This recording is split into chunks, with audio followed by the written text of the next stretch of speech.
디도서 묵상합니다. 디도서 2장 15절로 3장 7절까지. 15절, 너는 이것을 말하고 권면하며 모든 권위로 책망하여. 자, 이것이 뭡니까? 앞에 나오는 복음의 요약이죠. 복음의 요약. 짧게 보면은 11절로 14절까지 내용입니다. 모든 사람의 구원을 주시는 하나님의 은혜가 나타나 쭉 나오는 그 내용이고, 그걸 길게 보면은 2장 전체라고도 말할 수 있겠다.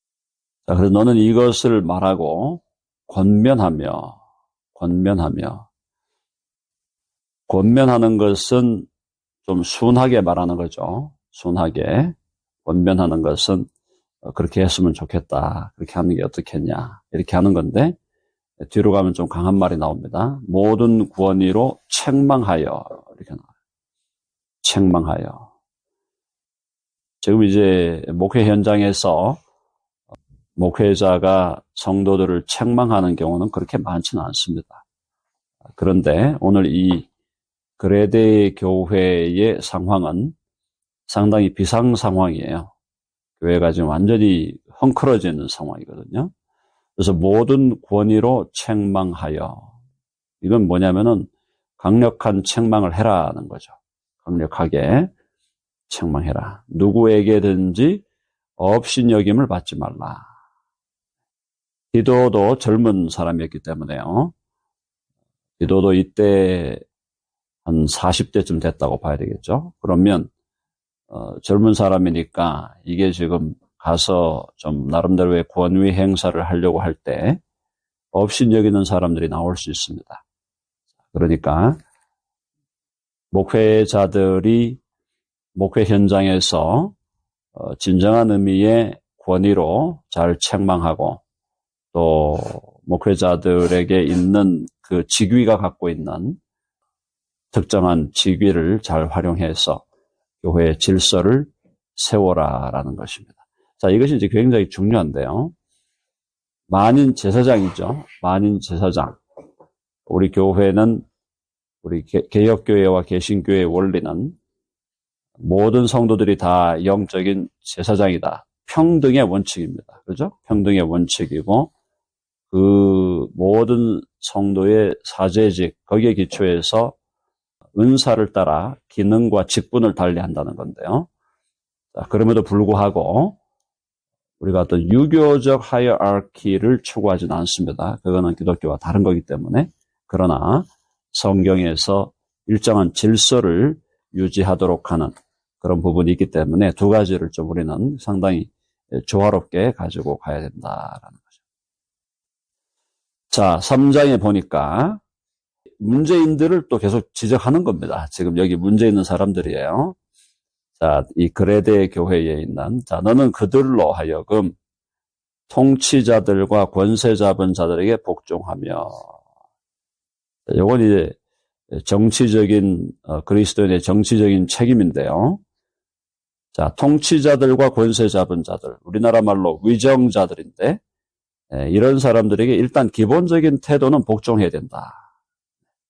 왜? 모든 권세는 하나님으로부터 오는 거기 때문에.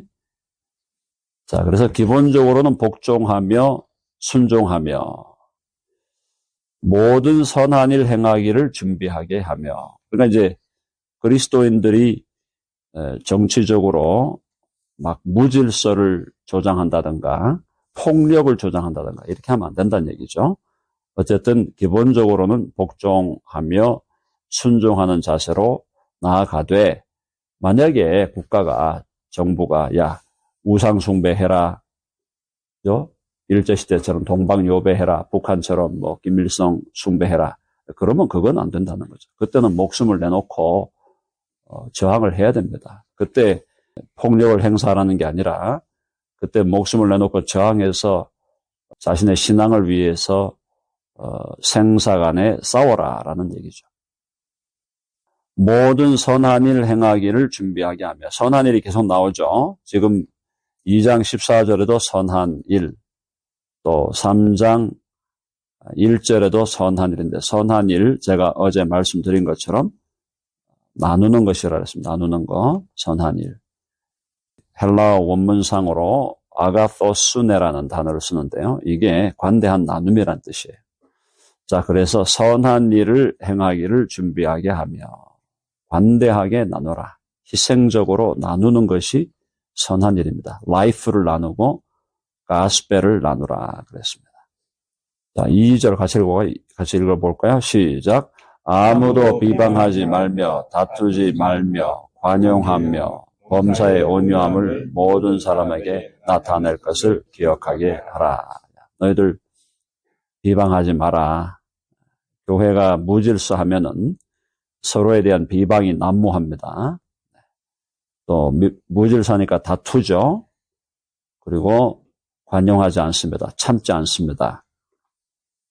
범사의 온유함을 나타내지 않죠. 온유함을 모든 사람에게 나타낼 것을 기억하게 하라. 그리스도인으로 마땅히 살아야 할 자세가 뭐냐? 비방하지 말고 다투지 말고 관용하면서 참고 또 범사에 따뜻하고 부드러움을 유지하라는 거죠. 그걸 모든 사람에게 나타내야 된다. 그런 삶을 살아야 된다는 걸 기억하게 하라. 강한 말입니다. 지금 바울이 디도에게 상당히 지금 강한 부탁을 하고 있는 겁니다. 이 교회의 상황이 무질서한 상황이었기 때문입니다. 자, 그럼에도 불구하고요. 3절에 보면은 바울과 디도가 우리도 그런 죄인이었다는 걸 잊지 말아라. 그런 말을 해줍니다. 굉장히 중요한 얘기죠. 그러니까 다른 사람의 행동, 다른 사람이 잘못하고 있는 것에 대해서 이래라 저래라 correction을 주려고 할 때 마치 나는 마치 아주 완전하게 의로운 사람인 것처럼 상당히 그 위선적인 자세로 고압적인 자세로 나는 잘하고 있는데 당신은 완전히 엉터리다. 뭐 이렇게 얘기할 수 있는데 그건 신앙적인 자세가 아니라는 겁니다.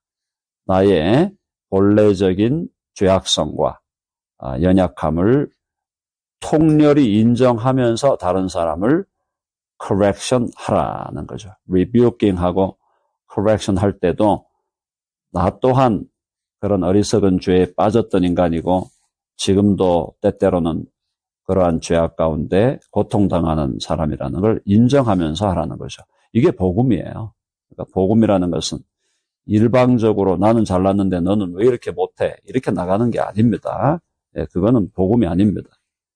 자, 우리가 어떤 인간이었습니까? 3절. 우리도 전에는 어리석은 자요.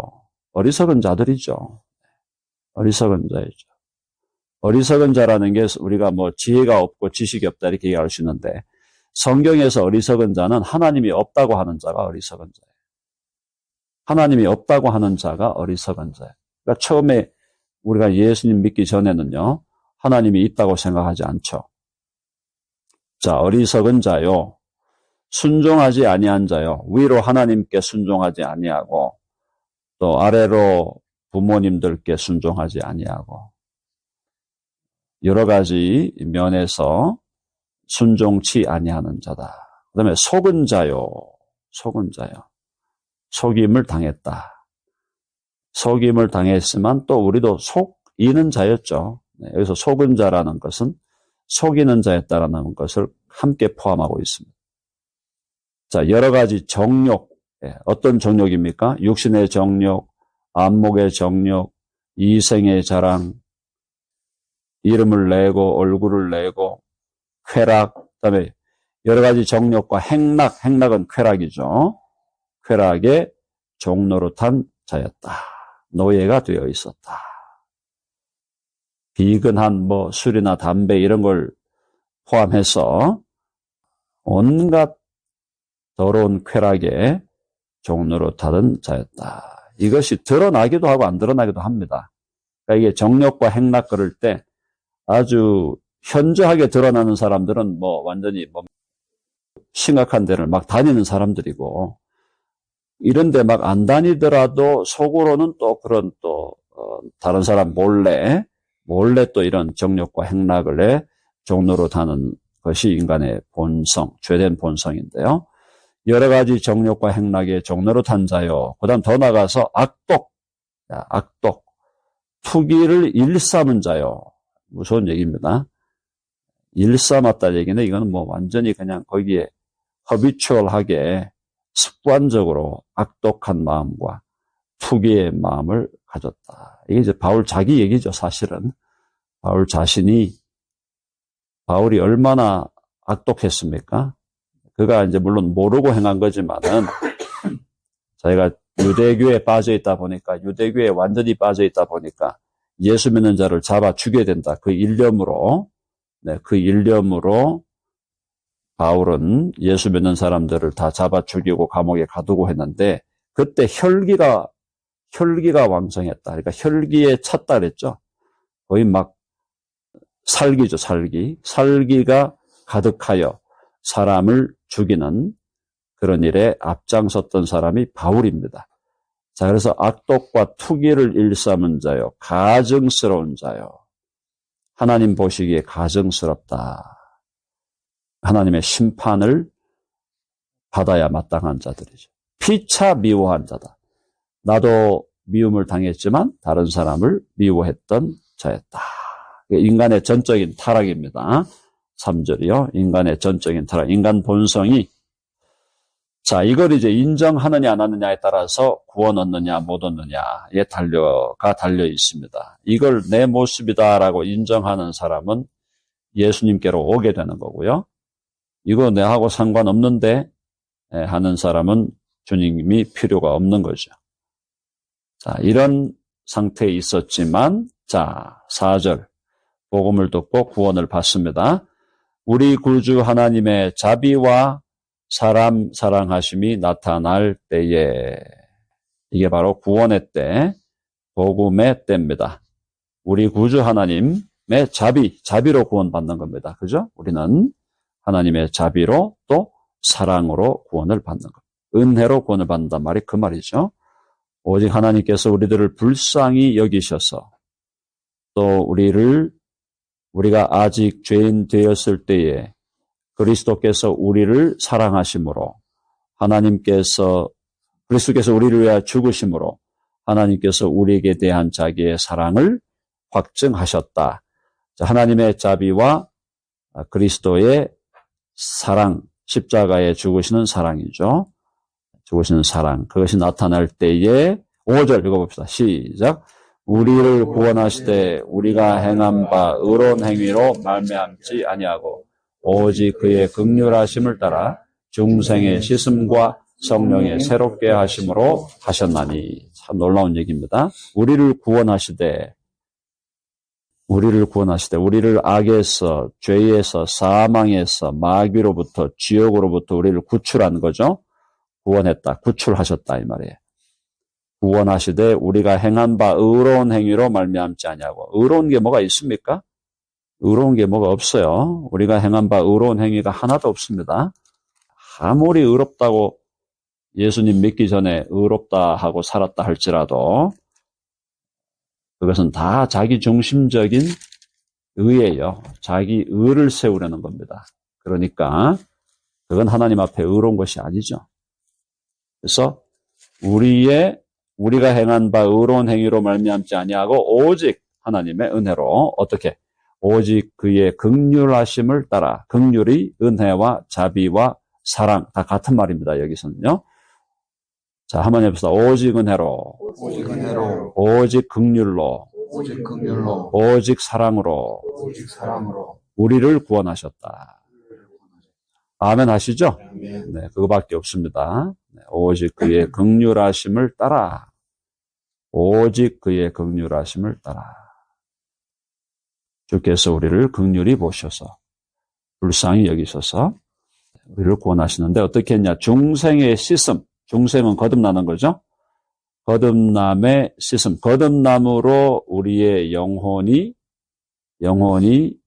죽었던 영혼이 살아나는 겁니다. 그러니까 이것은 중생의 씻음이라는 말이 가능한 것이 거듭날 때 우리의 옛사람이 죽어버리는 거거든요. 옛사람이 죽어버리는 거예요. 중생의 씻음과 성령의 새롭게 하심. 사실 요거는 거의 같은 의미로 봐도 됩니다. 왜냐하면 거듭나는 것이 성령으로 거듭나는 거고요.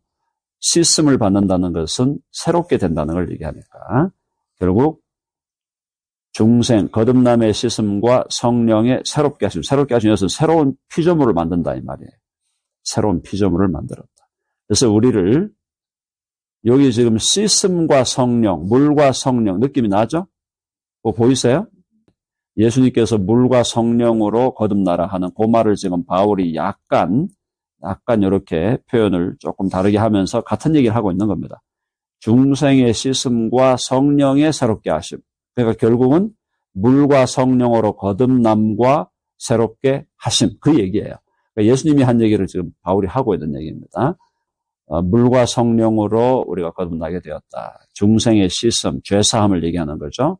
우리가 거듭날 때, 예수 그리스도를 믿을 때 우리는 죄사함을 받아 거듭나게 되고 성령께서 우리를 새 사람으로 만들어 새로운 피조물로 새롭게 빚어 주신다. 이거 외엔 없다는 겁니다. 구원받는 길은 뭐 어디 가가지고 깊은 산속에 가서 절에 가가지고 그 절에서 면벽 수련을 하고 수행을 하고 그죠? 막 죽도로 두들겨 맞고 뭐 그렇게 절에서 훈련한다고 수련한다고 구원받는 게 아니고 유교식으로 무슨 군자가 된다고 구원받는 게 아니고 이슬람식으로 행위를 잘하고 뭐 긍휼과 구제를 행하고 무슨 라마단에 참여하고 뭐 그런 걸로 구원받는 게 아니고 오직 그의 긍휼하심을 따라 우리의 영혼이 거듭나고 우리가 성령으로 새로운 피조물이 됨으로써만 구원을 받는 줄로 믿습니다. 네. 그래서 내가 구원받았나 안 받았나의 증거는, 내적인 증거는 성령이 우리 안에 계신 거예요. 성령이 우리 안에 계시고 또 외적인 증거는 선한 일입니다. 선한 일에 열심하는 사람인가, 선한 일에 열심하는 사람으로 변했는가, 그게 구원의 외적인 증거예요. 겉으로 드러나는 증거는 그 사람의 삶이 라이프를 나누고 가스펠을 나누는 삶으로 전향되었냐라는 거고요. 내면적으로는 그 사람의 심령에 성령이 거하시냐라는 겁니다. 구원받은 증거가 분명히 있습니다. 구원받은 증거가 있어요. 자, 그래서 중생의 씻음과 성령의 새롭게 하심으로 하셨나니 거기에 이제 우리를 성령을 충만케 하신다. 6절에 보니까 우리 구주 예수 그리스도로 말미암아 우리에게 그 성령을 풍성히 부어 주사. 성령을 풍성히 부어 준 성령 충만을 얘기하는 거죠. 자, 5절에 성령의 새롭게 하심은 성령의 내주예요. 내주. 성령의 내주하심 혹은 성령의 세례. 저와 여러분이 예수 그리스도를 주와 구주로 믿을 때에 성령이 우리 안으로 들어오시는 거, 성령의 내주, 또 우리가 성령의 기름 부음 받는 거, 성령의 세례. 그것은 우리가 회심할 때 일어나는 사건이고요. 그 이후에 우리는 반복적으로 성령의 충만함을 받아 성령의 충만함을 받게 되죠. 그래서 우리 구주 예수 그리스도로 말미암아 우리에게 그 성령을 풍성히 부어주사. 요거는 지금 부어주사 성령 세례로 봐야 되겠습니다. 문맥상으로는요. 성령 세례, anointing with the Holy Spirit으로 보는 게 더 맞겠어요. 자, 그래서 우리 구주 예수 그리스도로 말미암아 우리에게 성령을 풍성히 부어줬다. 성령의 세례를 주셨다 이 말입니다. 성령으로 기름 부음 받게 하셨다. 성령을 풍성히 부어주셨다. pouring인데 anointing이에요. 부어주셔서 그 다음에 또다시 나오네요. 복음을 또다시 나옵니다. 7절 읽어봅시다. 시작. 우리로 그의 은혜를 힘입어 의롭다 하심을 얻어 영생의 소망을 따라 상속자가 되게 하려 하심이라. 할렐루야. 자, 우리로 그의 은혜를 힘입어. 이것도 오직 은혜로 해요. 오직 은혜로. 은혜를 힘입어. 은혜는 자격 없는 자를 사랑하는 겁니다. 이유 없이 사랑하는 거예요. 자격 없는 자를 이유 없이 사랑하는 거예요. 그게 은혜. 눈물이죠, 눈물. 하나님의 은혜를 받은 사람은 눈물을 쏟을 수밖에 없어요. 은혜는 눈물을 낳습니다. 진정으로 하나님의 은혜를 깨달으면 눈물이 날 수밖에 없어요. 왜? 이렇게 자격 없는 자, 이렇게 무지막지한 자를 하나님이 이렇게 아무런 이유 없이 이렇게 사랑해 주시는구나. 그게 은혜입니다. 은혜. 하나님 앞에 은혜를 받았다, 은혜를 깨달았다는 것은요, 정말 눈물 나는 일이에요. 눈물 나는 일. 자, 그의 은혜를 힘입어 의롭다 하심을 얻었다. 칭의죠, 칭의. 여기 뭐 구원의 서정이 다 나옵니다. 중생의 씻음, 중생 나오고, 새롭게 하심 나오고, 거듭남이 나오고, 성령 세례가 나오고, 칭의가 나오고, 은혜를 힘입어 의롭다 하심을 얻어. 의롭다 하심을 얻어. 그 다음에 영생의 소망을 주시고, 영생의 소망을 주시고. 놀라운 일이죠. 영생의 소망을 주시고. 그 영생의 소망을 따라 우리가 뭐가 되게 하셨다? 상속자가 되게 하려 하셨다. 하나님의 상속자. 놀라운 얘기죠. 저는 뭐 이재용이나 이런 사람 하나도 안 부럽죠. 우리가 부러워할 이유가 하나도 없어요.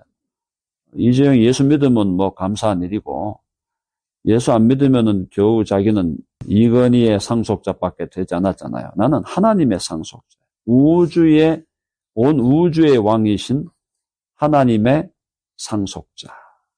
놀라운 얘기죠. 이게 상속자가 된다는 것이 제가 자주 여러분에게 표현하지만은 하나님 보좌 우편에 앉게 되는 겁니다. 하나님 보좌 우편에 우리가 앉게 되는 거예요. 우리가 얼마나 존귀하고 높은 존재가 되었는지를 정말 알아야 됩니다. 그래서 바울이 그렇게 고난당하고 두들겨 맞고 가는 데마다 돌로 막 때리려고 그러고 온갖 욕을 당하고 채찍에 맞고 그렇게 바울이 고난을 당하면서도 복음을 전할 수 있었던 것은 그가 얼마나 존귀한 자인지를 알았다는 거예요. 야, 너희들이 나를 때려? 야, 너희들이 나를 이렇게 천대하고 나를 이렇게 함부로 대한다고? 야, 내가 그런 존재가 아니야. 내가 하나님의 상속자야. 온 우주와 만물, 새하늘과 새 땅을 누리게 될 내가 상속자고 내가 하나님의 아들이고 내가 하나님의 보좌 우편에 앉은 자인데 너희가 나를 이렇게 대해? 그걸 그냥 가볍게 넘겨버리는 거예요. 넘겨버려. 그래야 고난을 이기는 거죠. 고난이 오는데 이거 뭐 두려워가지고 간달간달 해가지고 막 매달려가지고 이런 정도가 아닙니다. 이래갖고 이기는 게 아니에요. 그냥 이겨버리는 거예요. 왜 이기냐? 야, 내가 누군데 참 너희들 나도 아프긴 아프지만은 너희들 때리니까 내가 아프지만은 내가 누군데 너희들이 이렇게 나를 천대한다고? 말이 안 되는 거죠.